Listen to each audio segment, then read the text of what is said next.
Hey, I'm Libby, and I'm going to be reviewing Eye Number 4 by Pickus Lord. To begin, I'd like to say I really wanted to give this book a good review, but it's also my duty to give an honest review, and because of that, we'll be looking at both the great and not so great parts of Eye Number 4. There's a lot to unpack. When I first picked up and started reading this book, my first impression was that it's a typical young adult sci-fi novel.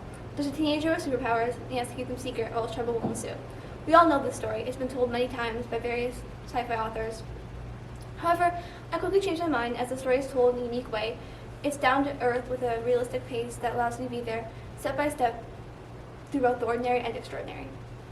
The core plot is solid and complex. It could be seen as a sobering commentary on the destruction people will do to their own home planet and their primitive desire to conquer a new one. It connects in thrilling ways and kept me interested in the characters. My opinion went back down when the subplot was introduced. The high school setting and the students there are stereotypical in the worst kind of way. The love interest's only personality trait is her devotion to John, the protagonist. The romance is forced, repetitive, and essentially what ruins the entire book for me. Not all the characters' relationships are bad. I could immediately sense the camaraderie between John and his caretaker, Henry.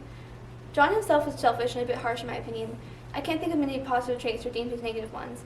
And then there's Sam. Sam is a nerd who's obsessed with extraterrestrial life and determined to prove its existence.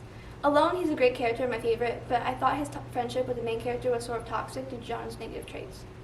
Despite having to be extremely wary their entire lives, the main characters are reckless and even astute at times.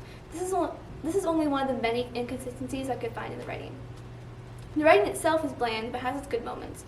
It tends to use very instead of more expressive adjectives, and it's a perfect example of why stating emotions and actions is inferior to actually showing them. Overall, with its occasional humor and rising tensions, the story is good. The presentation was unfortunately lacking and read like a first draft. My final thought on Eye Number 4 would be, it could have been great.